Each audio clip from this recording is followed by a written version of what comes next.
So the role of a presiding officer carries with it only the rights necessary for executing the duties of the office, and it does not, but it does not deprive a member of the society of their rights as a member.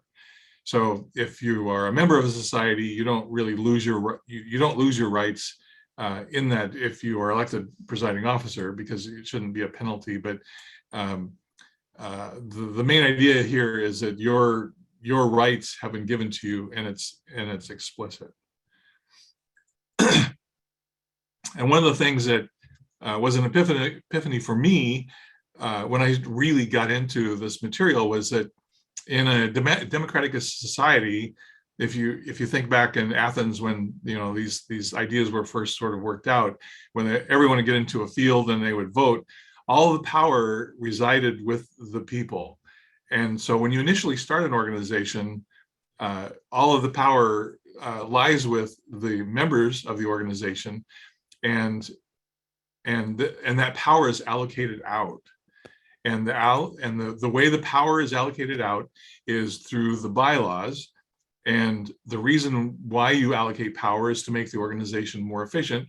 You don't want to have everyone voting on, hopefully you don't want to have everyone voting on the acquisition of a stapler. You want powers to be given to committees to go off and do things, and to officers to make decisions on your behalf, and to boards to make other decisions, so that only the primary things that the organization needs to consider is retained by the membership. Sometimes members either intentionally or inadvertently give away more power than they should, and this is something that you have to really guard against, because once you give away power, it is very hard to get back. And if you're in an organization that's very harmonious and everyone gets along great, then that's never a big deal. But sometimes you get into fights over assets and who gets to do what and how decisions are made. And when it starts getting acrimonious is when it really surfaces whether or not you've given away too much power. But there are ways to get it back. It's not like it's gone forever. So this is the guidance from Robert's Rules of Order on what a presiding officer should know. They should be well versed in parliamentary law, and they should be thoroughly familiar with the bylaws and other rules of the organization, even if they have the assistance of the parliamentarian. Usually the parliamentarian, if there's one, sits like adjacent to the presiding officer. So if there's something comes up that the presiding officer needs advice on, they can confer quickly and get it. But you don't want to, if you are the presiding officer, you want to look like you know what's going on and conducting it with authority. And then the warning that they give is, at the same time, any presiding officer will do well to bear in mind that no rules can take the place of tact and common sense on the part of the chairman. So, the last thing you want to do is for a meeting to get out of control and you start getting animosity between the presiding officer and the membership, and people getting pissed off. It should all be a discussion of ideas and not based on emotion.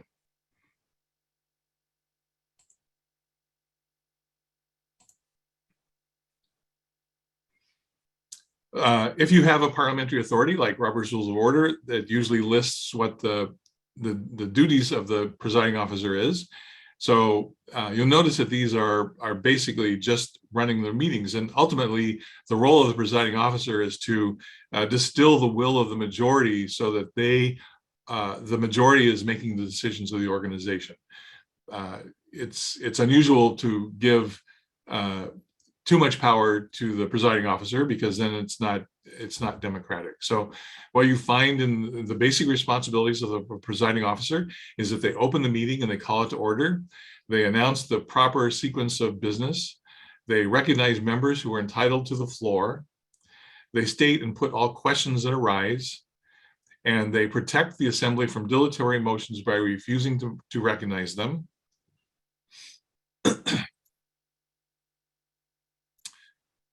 They enforce the rules related to debate and order and decorum.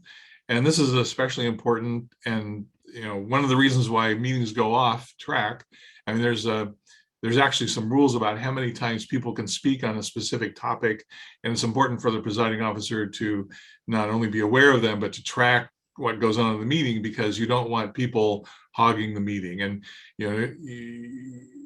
people get passionate about ideas, and they think that they've not been heard the first 5 times they say something, and they want to say it again. But there are limits to those kinds of things, and it's the duty of the presiding officer to make sure that people speak, not only no more than they're entitled to, but that everyone is able to speak and no one is cut off who has the right to speak. To expedite business, so if the agenda is off track and people are talking about things that are not on the agenda, the presiding officer needs to bring it back. Respond to all inquiries. So we'll go through the three inquiry incidental motions, and the third one, which is parliamentary inquiry, point of order, and point of information. So those can be interrupting motions, and the presiding officer should take care of them. And then ultimately to declare the meeting is adjourned, either when the body decides to adjourn, or when all of the business of the meeting has been completed. This is something that I do as much as I can possible, is to make sure that members always understand what the immediately pending business is and the exact question to be voted on the next time a vote is taken. And that's why we will be going through how a motion is handled today.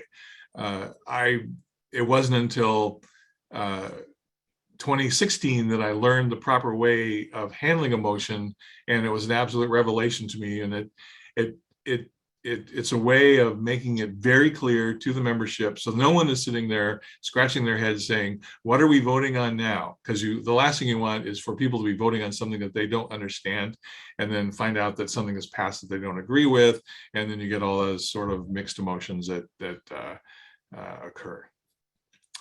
And as it says, the failure of a presiding officer to do this is one of the greatest causes of confusion in meetings. So you're more than welcome to explain not only the what is being voted on, but the effect of what is being voted on, and what will happen if the vote is in the affirmative. And if there's something that's procedural, you're more than welcome to take more words so that everyone is understanding, and making sure that everyone, just ask them, does everyone understand what we're voting on now, so that there's not people wondering what is happening. These are the things that the presiding officer needs to have. So they need a copy of the bylaws and any other rules. They need a copy of the parliamentary authority. They need a list of all standing and special committees and their members. And they need a copy of the agenda in order to run the meeting.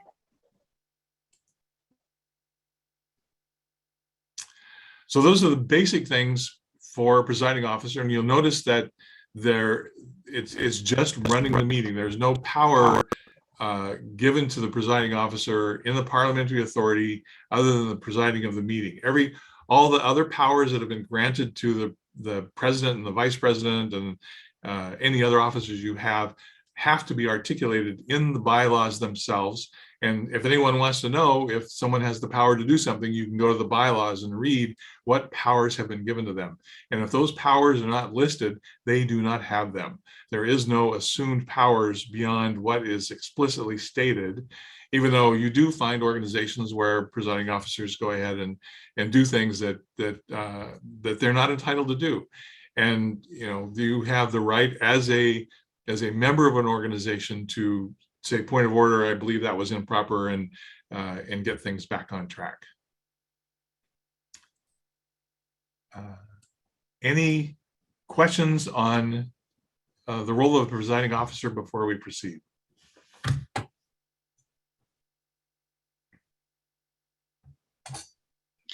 Yes, hello. I have a quick question. Is there a time limit for a presiding office to serve? Or is that determined by the members, the trustees, or is there a particular rule for that? There's no rules in the parliamentary authority, and these are the kinds of things that you would want to state in the bylaws. So if you want to have like a term limit, like someone cannot hold office more than 2 terms. Those are the kinds of things that should be articulated in your bylaws, so it's very clear what it is. In the absence of that, someone can, like I was chair of the Clatsop County Democrats for 12 years, which was totally inappropriate, but I could never get anyone to take the job. So it's just, hopefully you have it in your bylaws, because it is healthy to have a changeover like that. Yeah, great, thank you.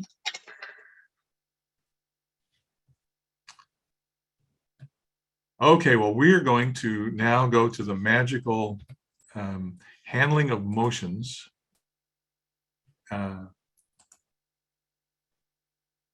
Which is one of the ways in which you make, if you follow the guidance here, you get absolute clarity with the membership on what they're voting on, and you get a very harmonious meeting.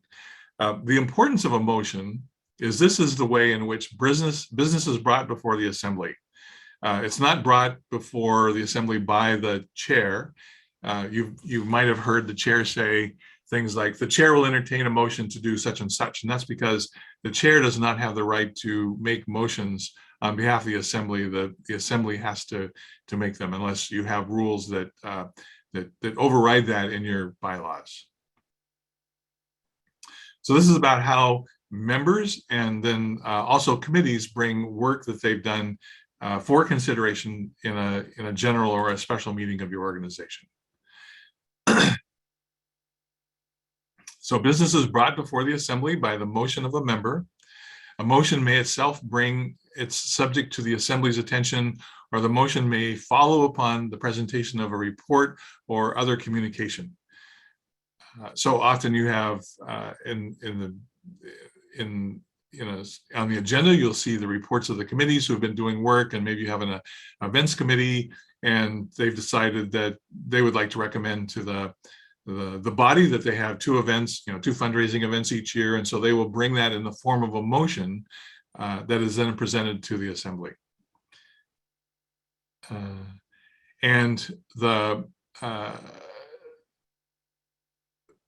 What's really interesting is that the last agenda item in Robert's Rules of Order is new business.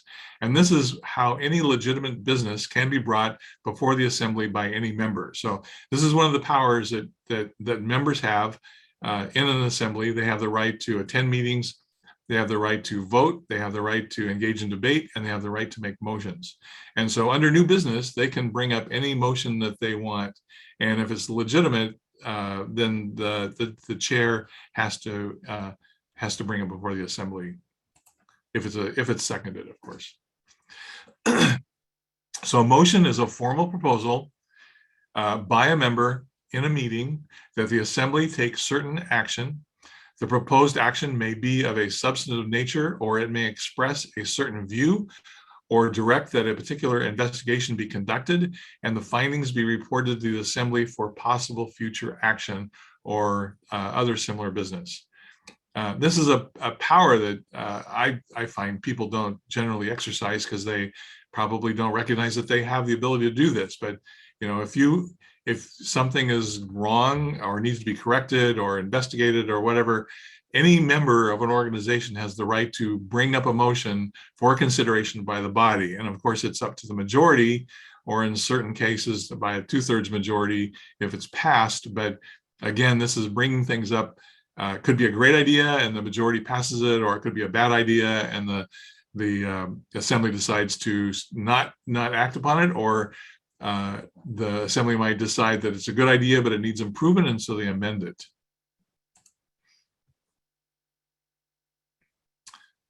One of the things that will be going in the 3rd class is the first thing we'll review were the 13 ranking motions, and the motion to move something from the floor is the lowest of the ranking motions.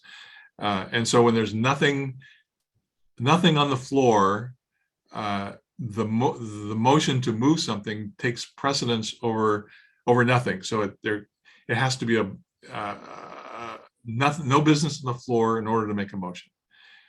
It can't be moved when any other question is pending. That's one of the rules of parliamentary law that was worked out in the late 1600s, is that you can only consider one item of business at a time. And it's out of order when another member has the floor, and it must be seconded. So there has to be two people who think this is a good idea, the maker of the motion and then someone else who thinks it's also a good idea. If it doesn't get a second, then of course it dies for lack of a second.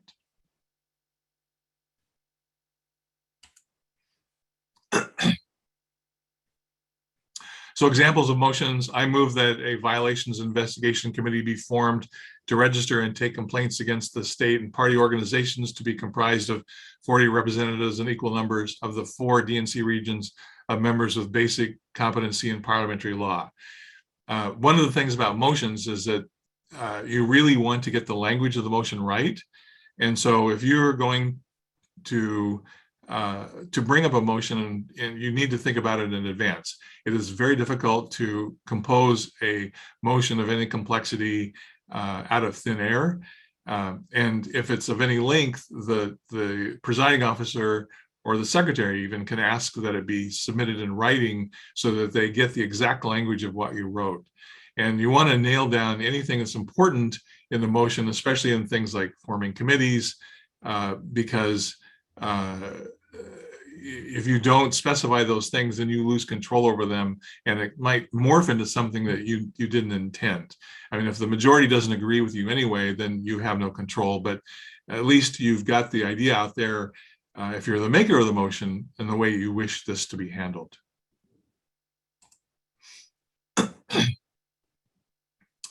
Another one is I move that a letter of apology be sent to and this is in regard to the situation in Massachusetts, where the party took a position in a primary against a candidate, and so this was something that was done there. They moved that a letter of apology be sent to Alex Morris from the Massachusetts Democratic Party chair for the illegal meddling in the 2020 First Congressional District primary, no later than 10 business days of the passage of this motion. This is directing the chair of the organization to do something, and if the majority had agreed to this, then that's what the chair should have done. The form. So there's this confusing language around motions and resolutions, and it took me a long time to settle in my own mind the distinction between the two things. So all resolutions are motions, but not all motions are resolutions. And the language that distinguishes a resolution is you find the word resolved inside it, because that's the action that's to be taken by this resolution. Or people could just call it a resolution when they label it.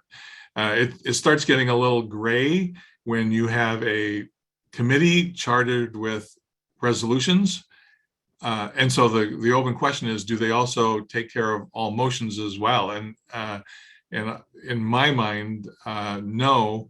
Resolutions are of a specific nature, and so those are what goes to the resolutions committee, and you can identify a resolution, and so there's no ambiguity between what is a motion and what is a resolution. You often see these when you've got a bunch of reasons and for which the motion is being made. Whereas blah, blah, blah, blah, blah, and whereas blah, blah, blah, blah, therefore be it resolved that you do such and such. And that's the format of a resolution. And there's a whole section in Robert's Rules of Order about how to properly write a resolution and get the punctuation correct. Resolutions often have a preamble, which is where you put the whereases, and then you have the resolving clauses at the end that are the actions to be taken.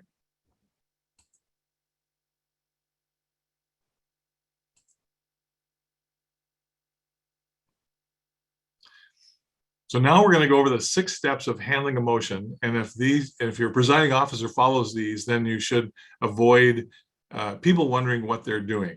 So the first step of a motion is that a member says, "I move that." And the improper form of it is I make a motion. That's not the correct way to say it. You should say, I move that we do such and such. And then the second step is that another member seconds the motion.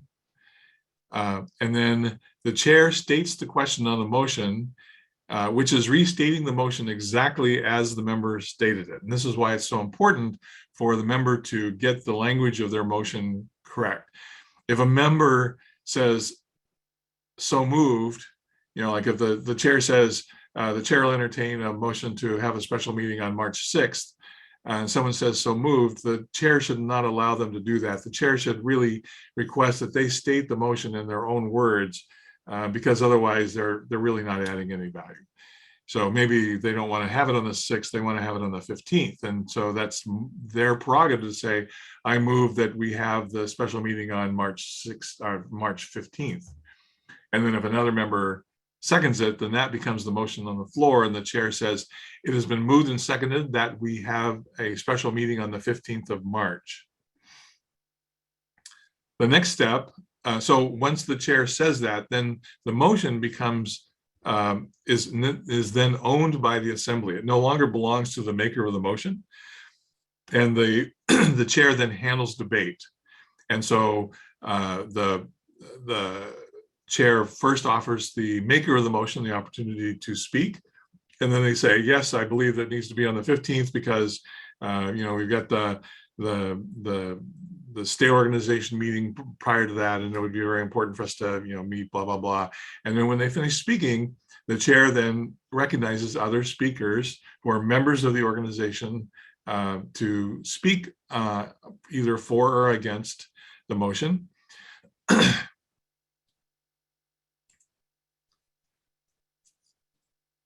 The thing that the chair has to do is make sure that the debate is confined to the merits of the question. So sometimes people get passionate about this stuff and they go off on tangents, and it's the chair's responsibility to make sure that the debate is germane to the item on the floor, and that the chair has to make sure that the members speak no longer than allowed.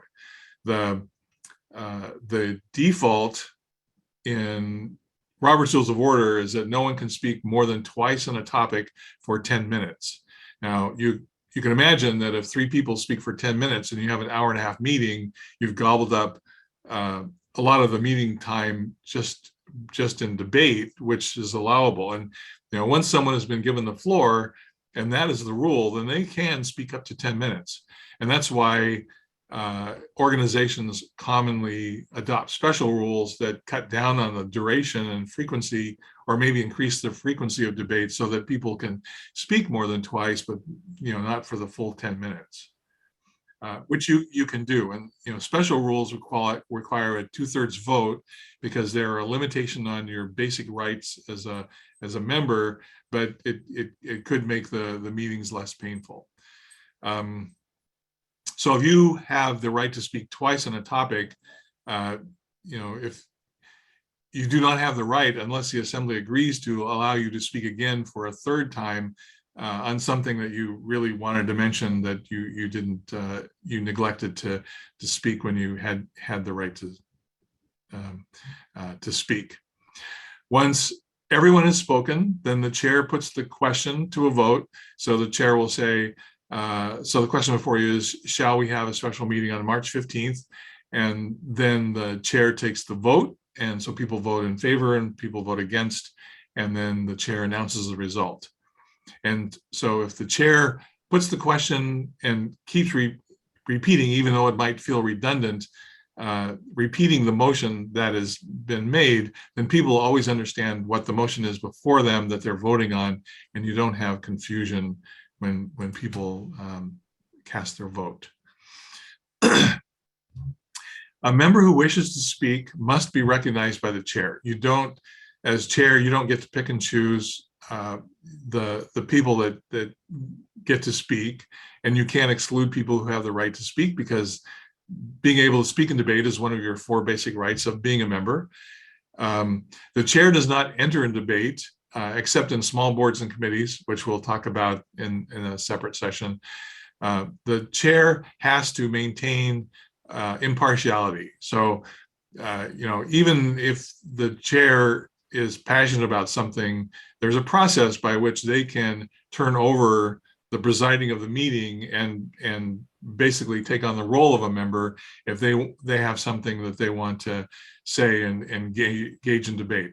Otherwise, if they are the presiding officer, then they have to forego that right if they want to maintain their position as a presiding officer and be completely impartial and unemotional when the results of the vote is announced, so that both sides for and against things feel that they're being treated fairly by the presiding officer.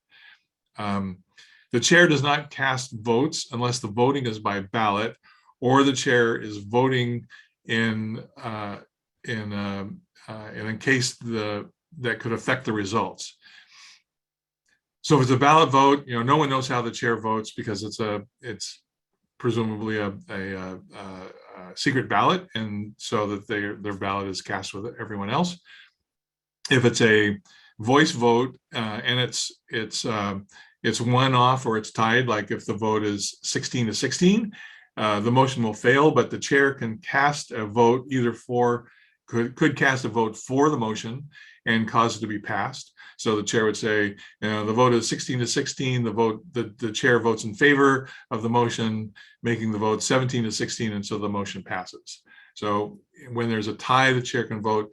The chair can also cause a tie and cause the motion to fail. So if the vote is 16-15, the chair can vote against the motion, making it 16-16. And since it requires a majority, then the motion fails, and then you move on to the next order of business.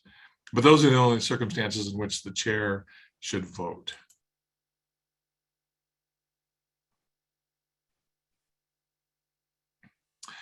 The most common way for meetings pre-pandemic, when we all could sit in a room and see people and hear people speak, is to do a voice vote. And in most organizations, it's perfectly satisfactory to do it this way. The chair says the question is on the adoption of the motion to have a special meeting on March 15th. All those in favor of the motion, please say aye. All those opposed to the motion, please say no. And then the chair announces the results. The ayes or the noes have it, and the motion to have the special meeting on the 15th is passed. And that's what the secretary should be recording in the minutes. There's a tool called unanimous consent, and this is a great tool to dispense with a lot of the voting, which if everyone is in agreement with something is kind of becomes redundant. So in cases where there seems to be no opposition to routine business or on questions of little importance, time can often be saved by the procedure of unanimous consent. And so the chair will say,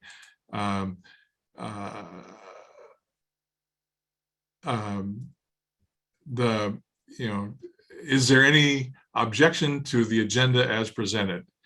And so it's very important, if you are a member of the assembly, if you object to something and the chair has asked for unanimous consent, to object, because if you object, then they do not have unanimous consent, and then the chair has to go back to handling the vote for and against to determine the will of the majority. And the chair cannot plow through unanimous consent, cutting off people who want to object. And this is something that has been abused during Zoom meetings, because the functionality of the application gives the mute button to the chair, but you have the right to speak, and especially with interrupting motions. So unless a special rule has been passed giving the chair to mute people who have the right to speak, they cannot do that.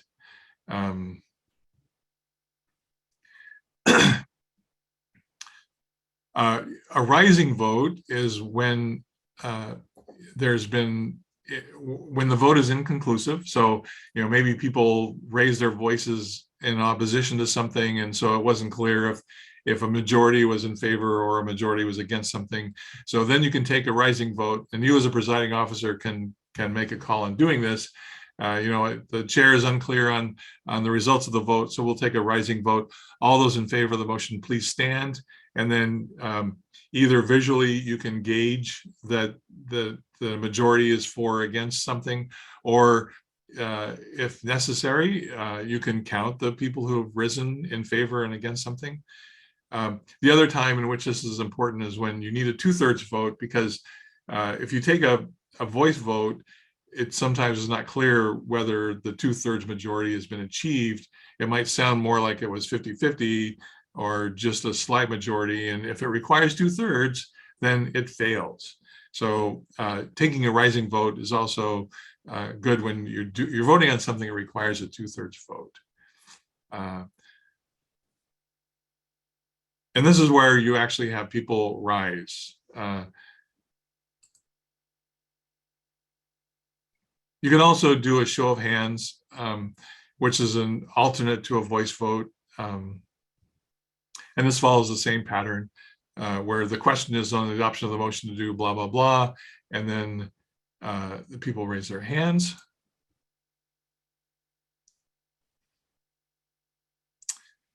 And it's very important for the chair to summarize what was just voted upon. So the chair says that the ayes have it or the noes have it, and that the motion is adopted or that the motion failed. And it would be great if they also made a statement indicating the effect of the vote.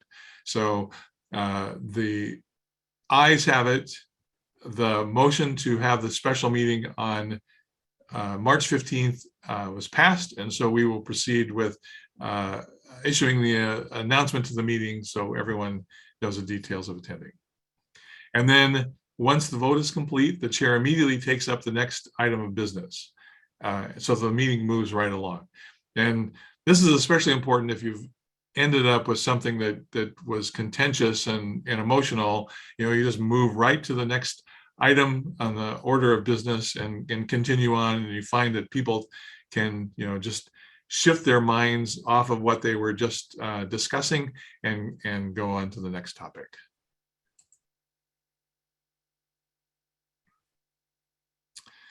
A little bit more about unanimous consent. So there's several forms that this can take. The chair can say if there is no objection, or they can also say without objection, we will adopt the motion to have the special meeting on March 15th. The chair needs to pause, and if no one calls out, then the chair says, since there is no objection, then the action is taken. And again, this is a great way to move through things that are not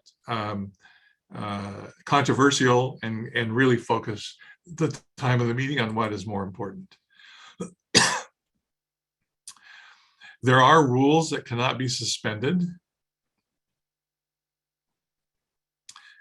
So the bylaws cannot be suspended unless there's something that provides for their own suspension. And then there's another wrinkle to this, which is really hard to wrap your head around, but rules that are properly in the nature of a rule of order can also be suspended. And what this means is, sometimes people bake things into the bylaws because it's more convenient to have your basic rules of order repeated there, as opposed to everyone owning a copy of Robert's Rules of Order and running around with it. And so if you find that rules of order have been baked into the bylaws, those specific rules can be suspended. And as a presiding officer, this is something you should probably understand, because the rule that you cannot suspend the bylaws is not ironclad. If it's a procedural in nature and it's the nature of a rule of order, then it actually can be suspended. And this is one of the powers in a democracy, where 2/3 of the people can decide to do something else. And there's some really good examples of this in Robert's Rule of Order. I believe I've covered all this.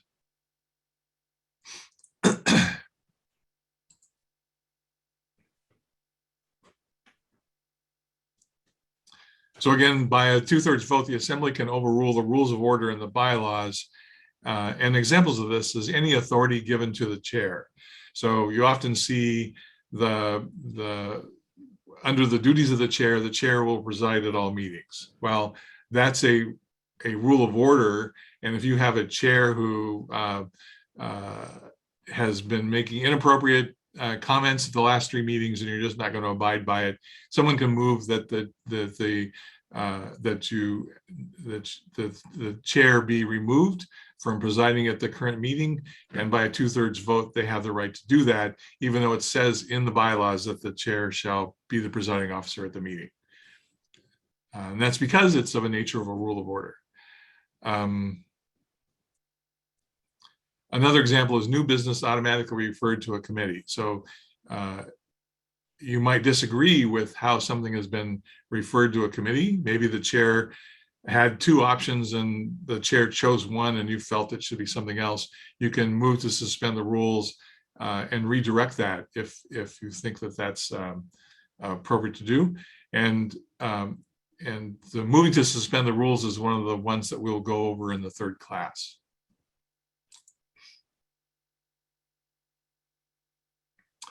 So we're going to review the motion template, and then if it's okay, we will practice through a script on handling the motions. So the template that you received is a really handy tool to keep as a reference.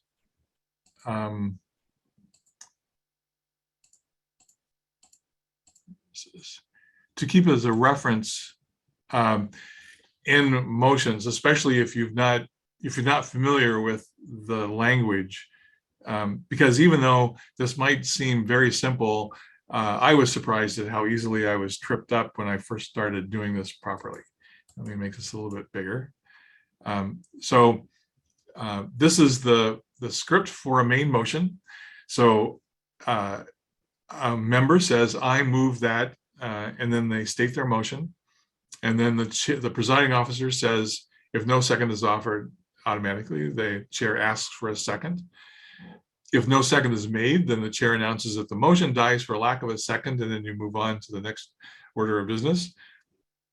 If there is a second received, then the presiding officer says it is moved and seconded, and it's not it has been moved. The presiding officer should really say it is moved and seconded to, and then they repeat the motion that the member said. So if the motion was to have a special meeting on March 15th, then the chair needs to state the exact words that were given by the member. So it is moved and seconded that we have a special meeting on March 15th. Is there any debate? And then the chair handles the debate. And then when the debate ends, the chair says, the question is on the adoption of the motion to have, and then they repeat the motion for the second time, just so everyone is clear absolutely about what they're voting on. And then the chair says, those in favor, please say aye. Those opposed, please say no. And then for a voice vote or a non-counted vote, then the chair just makes a judgment call that the ayes have it or the noes have it, and the motion is adopted or lost. And then they make a statement indicating the effect of the motion, saying, for example, the ayes have it, and the special meeting will be held on March 15th. If there was a counted vote, then the chair announces the vote. So they would say the vote is 15 in favor, 14 against, the ayes have it, and the motion to have the special meeting on the 15th is adopted. And so we will proceed with making the arrangements for the meeting. And then again, just go to the next item of business. The key things here is that even though it sometimes feels redundant to be stating the motion 3 different times, that's how you get clarity, and you don't lose anyone, especially in larger meetings where people, might have been chatting to their neighbor or maybe lost track with what was going on. Just to make sure that everyone understands what the motion is before them that they're voting on. Because again, the last thing you want is for people to be voting on something that they had not intended to. So let us try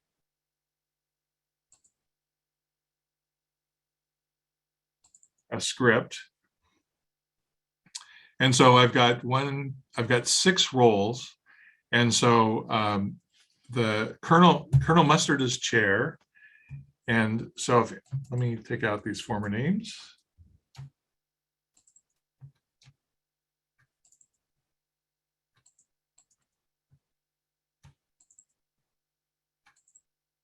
So is there anyone who would like to be the presiding officer today? So we read through the script. Go ahead and tell me your first name. We have a gazillion people on the line, so we just need 6 volunteers.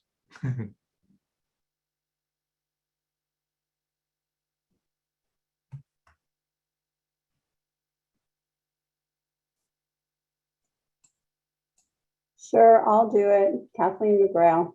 Kathleen, thank you. Who would like to be Miss Scarlett? Any volunteers for Miss Scarlett? Some of these are not, they're not very long. I'll be Miss Scarlett, Sharon Javer. Sharon, thank you. Who would like to be Professor Plum? I could be Professor Plum, Catherine Ennis.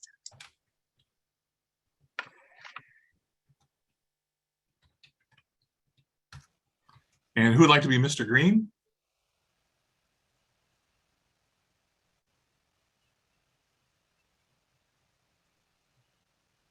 We need 3 more volunteers.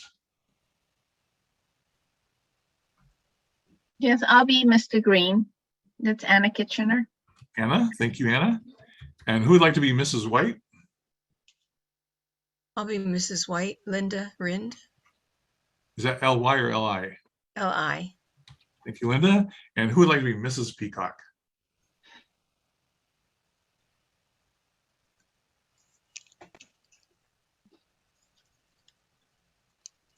One more volunteer. I'll do it. I can be 2 people if you'd like. Sharon Javer. Okay, cool. Thank you, Sharon.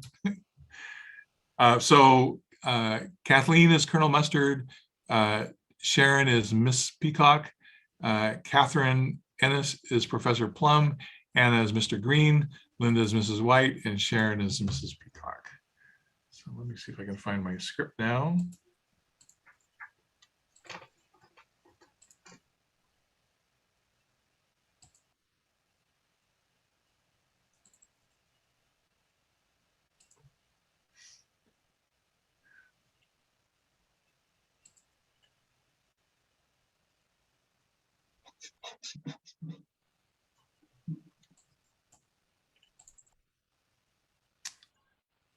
And you should have the link to this. I'll make this bigger.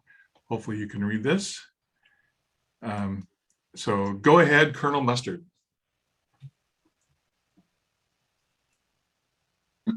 The next item of business is new business. Is there any new business?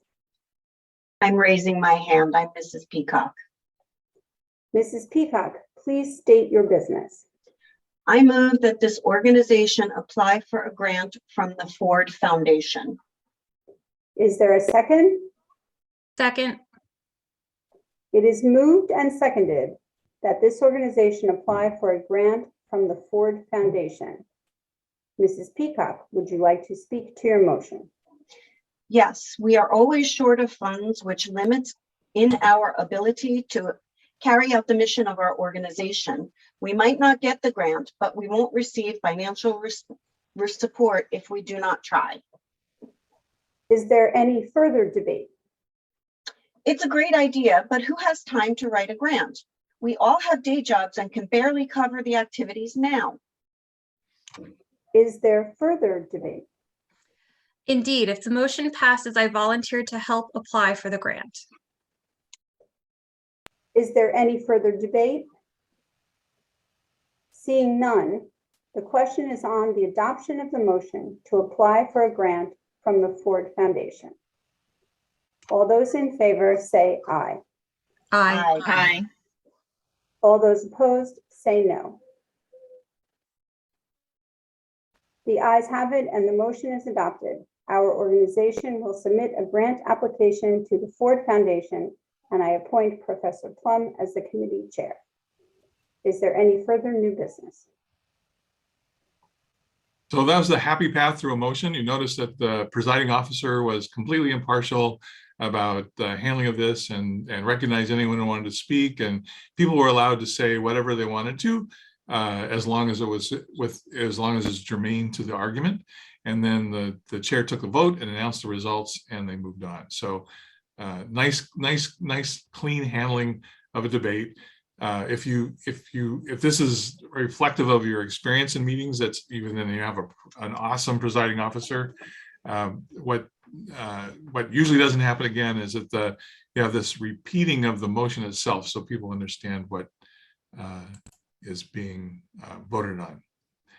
So I would recommend that you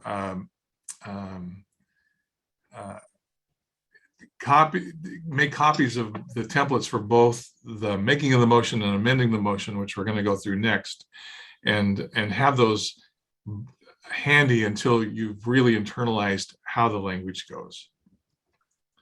So next thing we'll go through is amending the motion.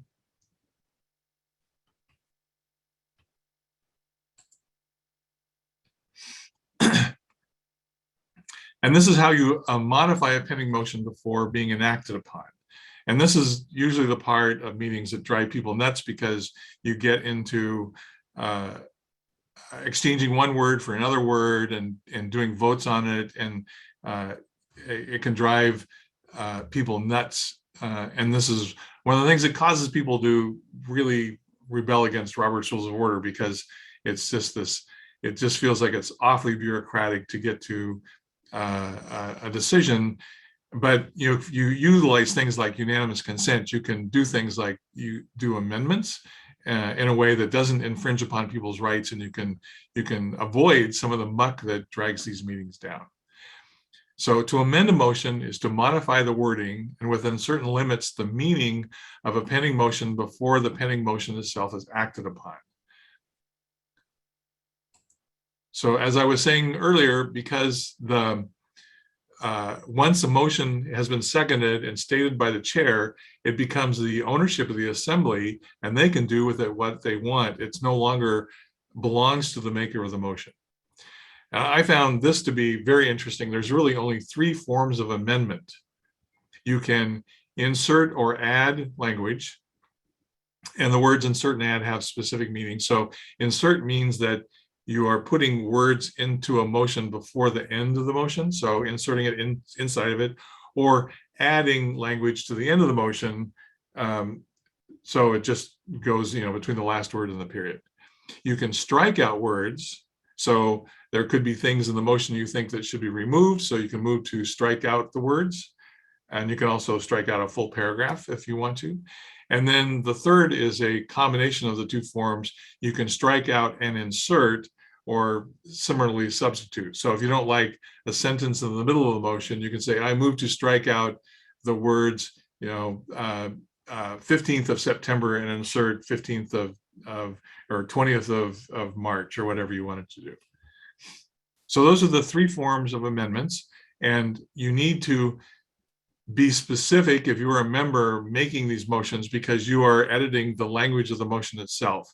And one of the awkward things that you face as a presiding officer is people who don't like the language, but then they don't know what they want to do to change it. And so they get recognized, and then they sit there trying to think of what they want to do. And you have to be very tactful in handling this, and maybe come back to them if they don't know what they want to do.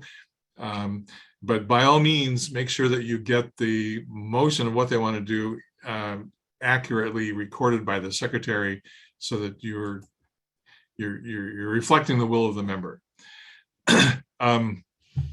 There's a concept of degrees, and this is again something else that drives people nuts about things like Robert's Rules of Order.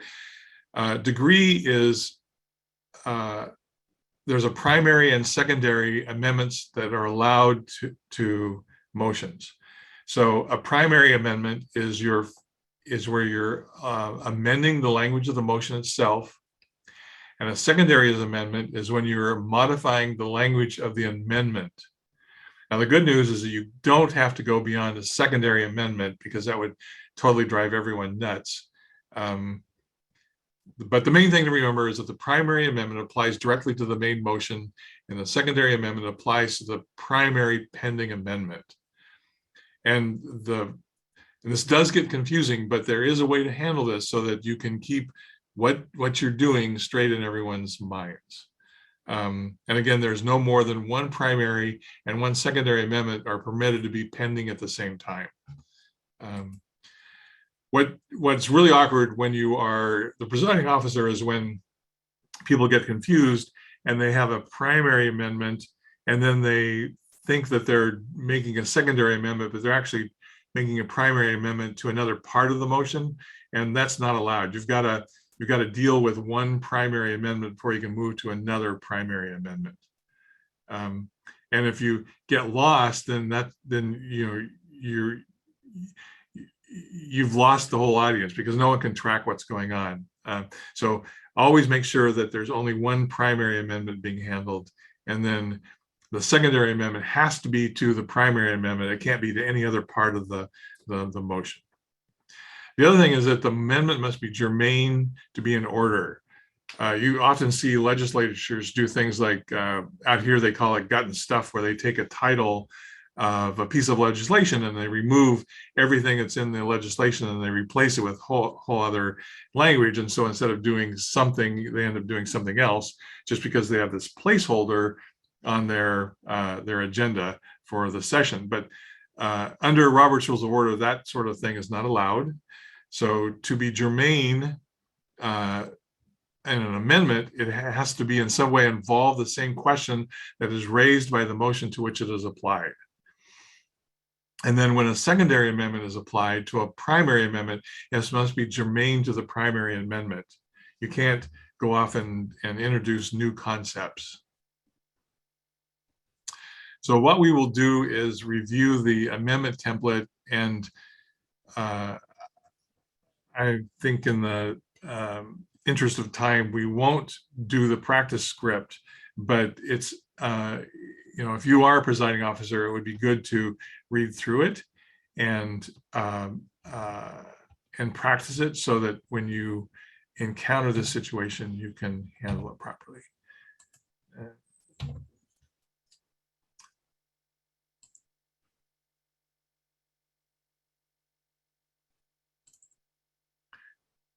So the motion to amend, to amend the main motion has a little bit more, it's a little more complicated, and it's very easy to get confused, which is why it's so important to practice. And if you need as a crutch, print out this template for you. So you've got a main motion on the floor, and a member says, I move to add the words, or to insert, or to strike, or to add insert, whatever their amendment is, and then they state what they want to do. And then the chair says, is there a second? Because you also have to have two people in agreement with this before you consider it. So if there's no second, then the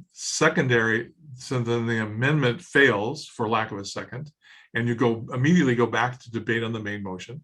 So maybe only one person thought that was a good idea and the rest of the assembly thought it was not a good idea. You don't have to spend any more time on it. You just move right along to go back to debate. And so if it is seconded, the chair says it is moved and seconded to add, or whatever the amendment is. And then the chair says, if the amendment is adopted, the main motion will read, and then you read the main motion with the proposed amendment. And then you state the question is on adding, and then you repeat the proposed amendment.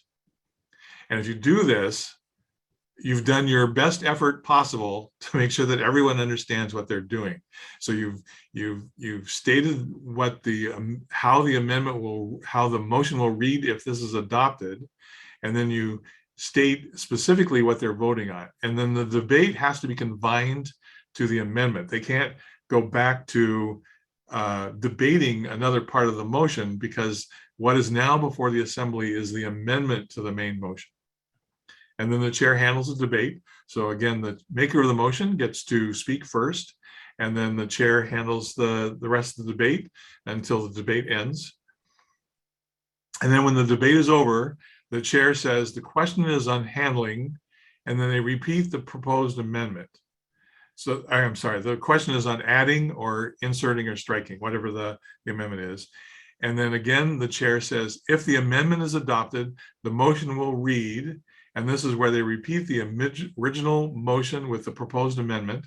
So everyone understands what the effect of the aye vote will be.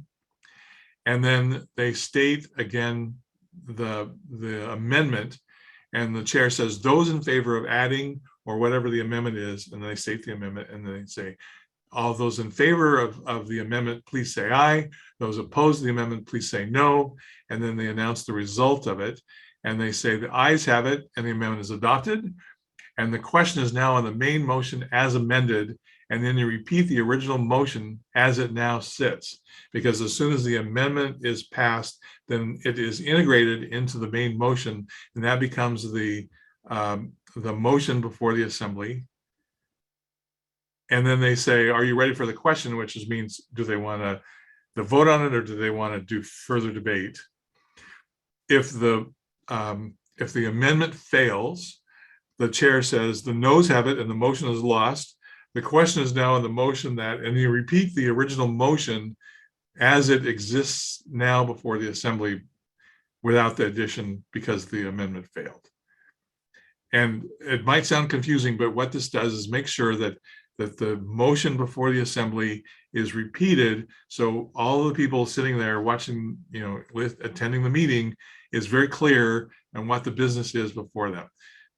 Because if they're not tracking this closely, they can lose on whether they're voting on the amendment or if they're voting on the main motion, and it becomes especially confusing if they're voting on a secondary amendment. Any questions on amending?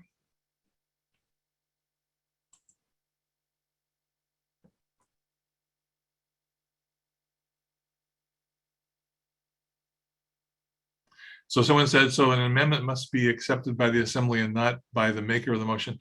Yes. So again, once the amendment is stated by the chair, the amendment becomes it becomes owned by the assembly, not the maker of the amendment. There is no such thing as a friendly amendment, and the chair should discourage anyone invoking that, because what that typically is someone thinks that they have this really cool idea that will make this more acceptable to the membership, and so you would just change these words, so it's the 16th of September instead of the 15th of September, I think everyone will, well, you don't know, the person making the friendly amendment doesn't know that. And so that's why the chair has to put it before the assembly and formally handle amending a motion before affecting the motion. Because if what you're really doing with a friendly amendment is short-circuiting the whole process and really taking away from the rights of the membership to debate a change to the motion, which they own. So you can see why that's really an inappropriate thing to do, however well intended it was. These templates should be listed, and if they're not, we'll send them out again for you. Can you review the voting rules for the presiding officer? I'm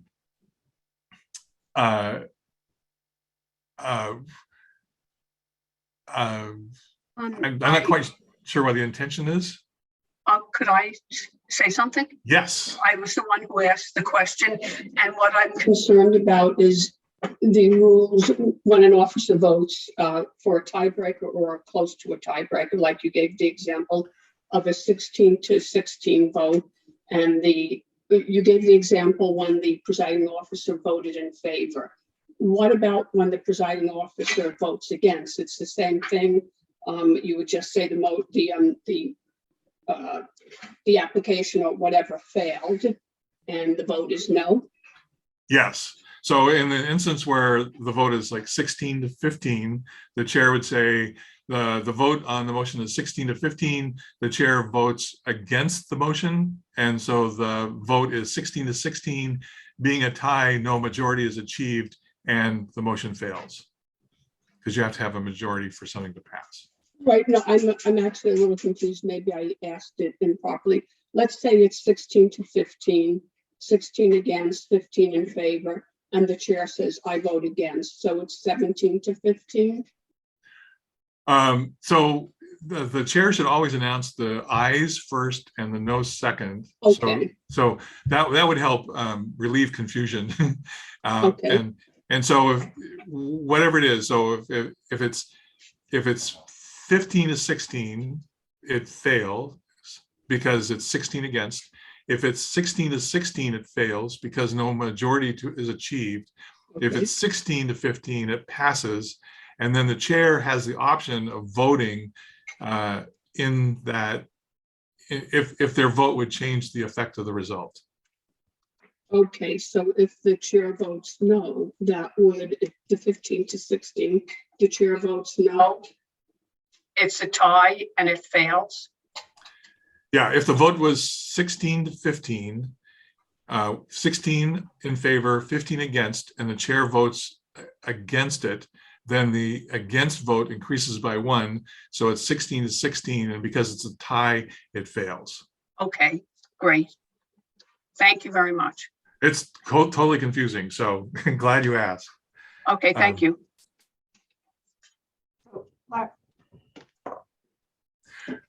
Question is, what happens when a presiding officer asks for a motion, but no one makes the motion? Well, then it doesn't come before the floor because the chair doesn't make motions.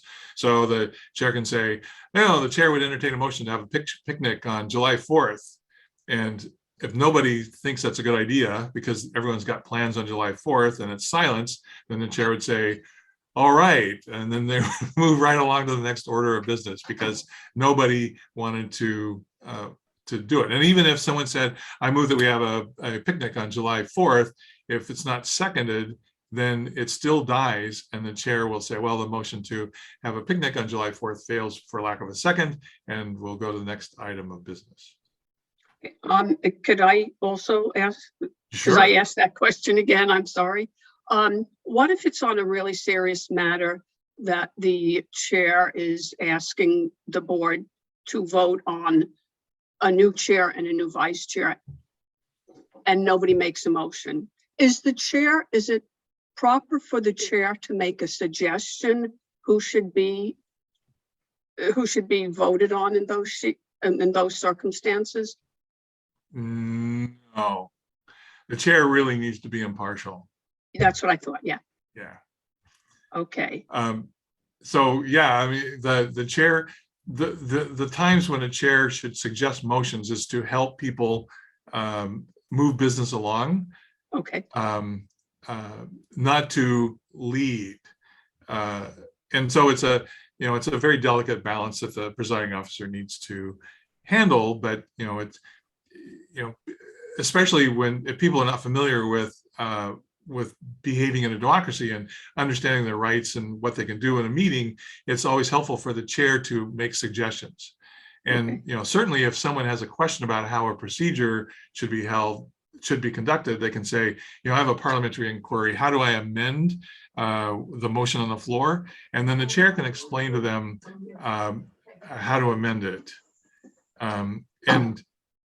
But the chair can always, if it's going to help the meeting along, and the chair can always suggest that motions be made. And again, they shouldn't allow people to use the words "so moved." The chair should really request that a member states the motion so that that's what's recorded in the minutes. And then what was moved and brought before the assembly, there's no question about the origin of the motion itself. Even though it was suggested by the chair, it was still brought up by someone in the assembly. Thank you very much. That's great. Larry? Yeah. We did receive a few questions during registration. So if we have. Shall we go to questions? And then we also have a few other questions in the chat box. And let me do the questions first, and then we'll get to the ones that just came in. What do I do with it? Here we go.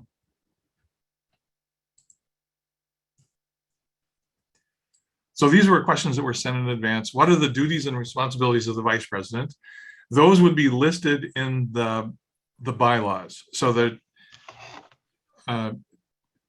in the absence of anything else, it's usually the vice president takes over the role of the president in the absence of the president.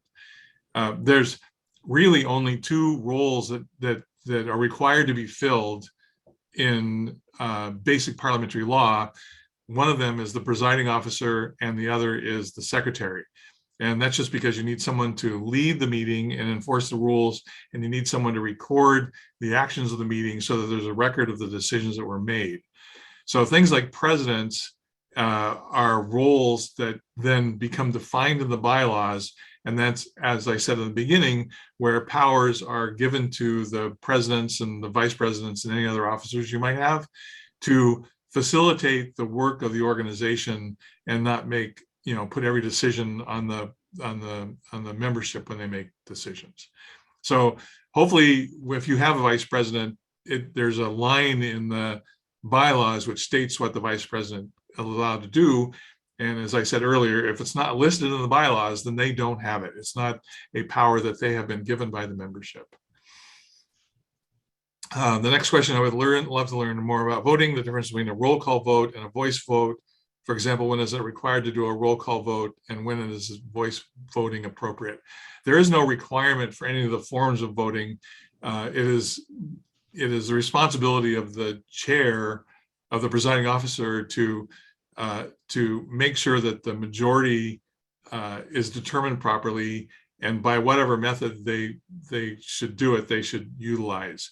If the membership feels that the chair is cutting corners or doesn't have their hearing aid on properly that day, they can make motions like, I move that we do a division. I call for a division, and if a majority agrees, and there's times where that could be a interrupting motion, and that the chair has to do it at the call of a member, because you don't have to. You as a member deserve clarity on the votes. There shouldn't be any shady hanky-panky around the counting of votes. We'll talk more about voting later, and if you really, I would recommend you read those sections, because Robert's Rules gets into a lot of detail about how votes are taken and that sort of thing, and that's like a whole special topic in itself.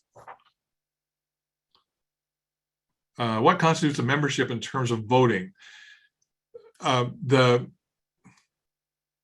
definition of a member should be clearly stated in the bylaws.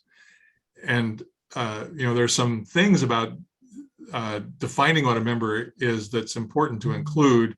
And there is a whole section in Robert's Rules of Order about how to write bylaws and examples of bylaws and suggestions on things that you can clarify. There needs to be something that indicates when someone is a member, so that when it comes time to take a vote, who is qualified to vote on something. You don't want people who are not members voting, and you need a clear way of determining who a member is. And usually it's commonly like paying dues. So if someone has paid their dues for the year, then they're a member. I have an organization where people can request a waiver, and the waiver lasts for a year. And if they've asked for a waiver of the dues, then they're a member for the duration of the year. And there might be other things like some kind of educational background or whatever is important to your specific organization that qualifies a member. But it should be very clear when someone is a member and not a member. And there's a whole section of Robert's Rules about how to handle dues. And the advice is, don't be just unreasonable. But if you do have a problem around the collection of dues, all you need to do is write rules. And these can be standing rules that are passed by a majority on when people, when dues are due and when they are counted.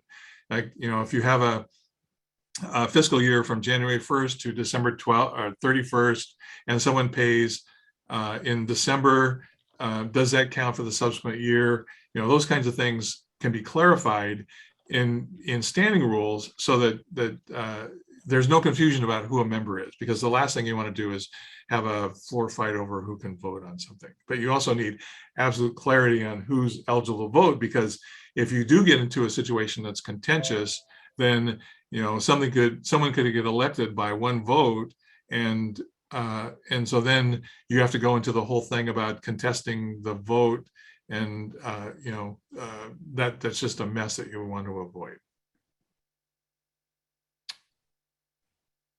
So again, hopefully your language is clear about what is a member, and if it's not clear, come to the class on modifying the bylaws so we can get that language cleared up for you.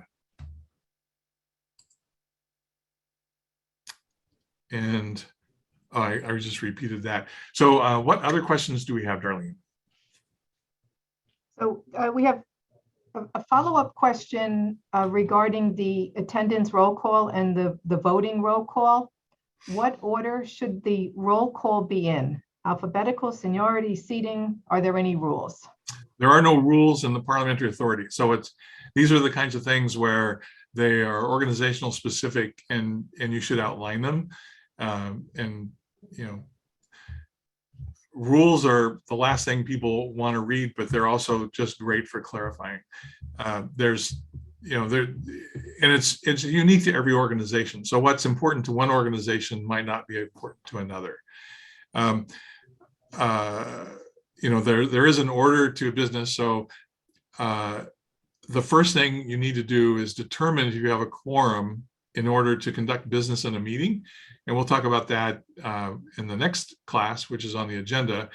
But you know, you can't transact business unless a quorum is achieved, and you can't achieve a quorum unless you have a list of your members and know that when you have achieved that threshold. Did I answer the question? Okay, thank you. And another question, are standing rules part of the bylaws? They're not part of the bylaws, but they're a great tool to utilize. So the bylaws are what gets passed by a 2/3 vote, and they become your rock solid basis for your organization, except for the exceptions that I talked about. There's a category of rules called special rules, and these are rules where rights have been modified of the membership, but they can also be suspended. And the common ones are duration of time to speak and frequency of time of when members can speak on a specific topic. And those, because they are an abridgment of people's rights, they require a 2/3 vote to pass. But then they're also become part of the rules of the organization. And then the third set are standing rules. And these are things that are procedural in nature. Like if you want to lay out the procedure for conducting your elections or whatever is important to your organization in terms of procedure that need to be clarified. The great thing about standing rules is that they only require a majority to pass, and it only requires a majority to suspend. So you can say, I move to suspend the rules for election by ballot. Well, not elections, you don't want to do that. There's certain kinds of basic fundamental rights that you can't really suspend, and so you got to be careful about that kind of stuff. But anything that's procedural in nature, like you know, we only elect members in the first week of January. Well, you can say, I move to suspend the rules and have the elections in the first week in February, or that kind of thing. Standing rules are great for clarifying procedures, just so everyone has absolute understanding of what's going on, and people feel like they're being treated fairly. Thank you. We had two questions regarding executive session. can the executive board meet separately from a regular membership meeting, even if the subject is not confidential? Executive boards commonly meet separate from the regular meeting because they've been given powers to go do work that the membership doesn't want to mess with. Any decision made by an executive board can be overruled by the membership, so they don't get to make decisions that the membership doesn't agree with unless they've been given that power. And so this is why power has to be allocated very judiciously inside the bylaws. So they can meet in executive session, but it's only for reasons of confidentiality. So if you have an executive board that handles like personnel issues, and you're going to be discussing things that are of sensitive nature, then those go into an executive session, and it's not appropriate for people to attend that who are not a member of the board. But if they're not in an executive session, they shouldn't be conducting secret meetings. And if this is a problem, then I would recommend amending the bylaws to make it very clear about this so that people don't make assumptions about what they can do that are inappropriate. And can there be a closed executive meeting not open to the public if it is not written in the bylaws?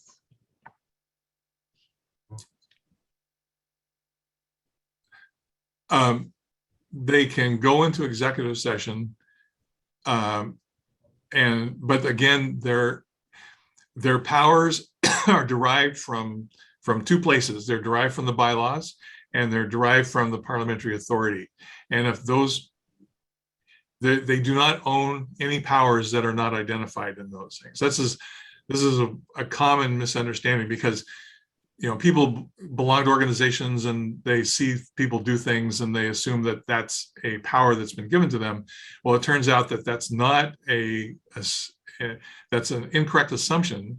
And if you go to the bylaws, it should very clearly state what they can do. And if it's not listed, they cannot do that. There are no implied powers given by the body to someone that is not stated in the bylaws. Okay. And another advanced question pertains to appointments for professional services. When the board makes an appointment for professional services, does the board have to do an RFQ like the township committee does, or can they appoint any professional they deem worthy? So there is a hierarchy of laws that might govern this. So, clearly if there's state laws about governing your organization, those have to be followed. And so there might be things in there about doing RFQs. If there is no so if a board has been given the authority to sign contracts, then they can do this in any manner that they choose.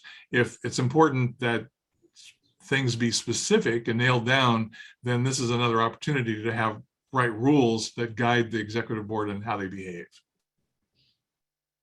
Okay. And there were 3 other questions in the chat box. Do we have time for them? I'm game. Okay. So the first question was about the role of visitors at meetings.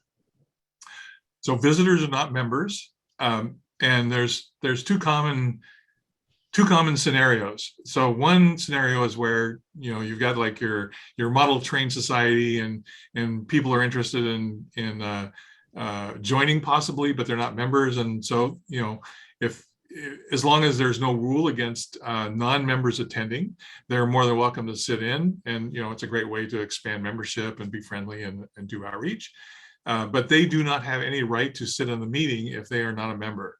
So if they're talking or not behaving well inside the meeting, the chair can ask that they leave, and they have to leave. So they have no right to be in a meeting. Again, the 4 rights of a member are to attend meetings, to speak and debate, to make motions, and to vote, and those cannot be abridged. But if you're not a member, then you don't have those rights. The other scenario is like where if you have a county commissioner meeting where it's open to the public, and in that scenario, the members are the members of the commission, and so all of the business is transacted by the members of the commission. And you as John or Judy Q Public are not members, you're observers. And they do typically open up the meeting for public comment, but those are very specific periods of time where it's open for comment and then it's closed for public comment. And other than that, the only people who have those 4 rights are the members of the commission. And again, anyone who's attending a meeting from the public has to behave. You know, the stuff that's going on with educational boards now is just completely inappropriate, and I don't understand it myself. But if you are observing, you have to, you have to behave and not act in an unruly manner. So I think I answered that one. Thank you. And we had a question as a follow-up to the motion for the grant request. A committee was appointed to follow up for a grant request from the Ford Foundation, but the formation of the committee was not part of the motion. Does the committee apply for the grant without further board approval? There's a section to read about how the committee is formed. So this is an area where I often forget to include language, and I personally need to get better at this. So there is the concept of creating a committee with power. So if a committee is created with power, then they have been given by the body the power to act upon their own recommendations. If they've not been given power, then they have to bring their recommendations back to the body at a general or a special meeting for the body to vote upon, because the ultimate decision resides with the membership, unless it's been given to something else in the bylaws. And again, the bylaws are typically the last thing anyone wants to spend any time reading, but they're critically important because that's how power is allocated from the membership to these other entities to do things. And so it's really important to understand that. And for all the other reasons, like who can call a special meeting, who calls a general meeting, what is a member, how many meetings you have, all that stuff should be outlined in the bylaws, so it's very clear how the organization is conducted. Okay. This is Al Metz. I had asked that question. If I could just follow up quickly. In the instance we're talking about, the script that was run, would the chair be obliged, or would it be suggested that the chair mention in the course of that motion that if this motion is passed, it will be referred to a committee so that the membership knows what the consequence of the motion is? Sure. Committees are like a whole special topic. So there's standing committees that are defined in the bylaws, and their duties are outlined, and they have nothing beyond what has been given to them. And then if the bylaws allow it, you can create special committees which are given specific duties, and then once those actions have been completed, the special committee dissolves. And hopefully you have rules around the appointment of committee members, like who can get on it, who appoints it, are they elected? Those all should be outlined in the bylaws so that there's clarity on how they're made. Roberts gives suggestions on how committees can be constituted, but it gets into a little bit of a gray area. And so just to be on the safe side, I would recommend having rules about how all of that is done so that it's there's no bias and everyone understands what the rules are. Did I answer the question, or did I miss anything? I think I was just asking in the context of the motion, should the chair entertain an amendment to the motion that clarifies that if passed, the motion will result in the appointment of the committee, from the standpoint only of looking at how a motion is done?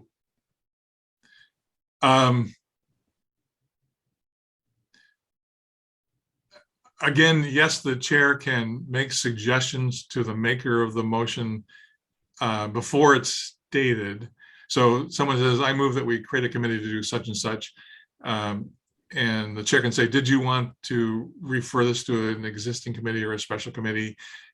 maybe, suggesting additional language, which they can then amend their motion, and then that's what gets seconded. And then once it's stated by the chair, then it becomes ironclad. And so if it's helpful to clarify things, you're just being very helpful to the members to proceed properly, and just avoid more confusion later on. So yeah, anything that a chair can do to help a membership, help a member form a motion better would be appreciated. Thanks. I would hope. Okay, thank you. And we had a question regarding special rules. Should they be adopted before the meeting, or what's the timing to institute special rules? Oh, this is a sore point for me. I'm finding organizations writing rules and then trying to impose it on the organization. So you've got like a rules and bylaws committee writing rules, and then they think that because they wrote them, they get to impose them on the membership. If that is not a power that's been given to them in the bylaws, then they can't do that. You typically have rules proposed to a membership and then they adopt it like at the beginning of the meeting. Or, if you go to a convention, you typically have a bunch of rules that are adopted at the beginning of the convention. And even though it's probably the most boring part of the convention itself, it's also where you have to really watch that things are being conducted and are being proposed to be conducted in a way that you as a member agree with. So rules, to be in effect, have to be adopted by the assembly unless that power has been given to them in the bylaws to do it in some other way. And if rules are imposed on an assembly like that and they have not voted on it, then that can be classified as a continuing breach, and the conduct of the meeting can actually be questioned and any decisions invalidated. So it's not a good idea to go down that path. You should always give the membership the right, the ability to vote on the rules at the beginning and amend them if there's something that needs to be changed, so that the rules have been adopted by a majority. If they are, and typically in something like a convention, you have rules that limit people's rights, and so you commonly see a requirement of a 2/3 vote for rules, just because there's usually one or two things in there that triggers people's rights.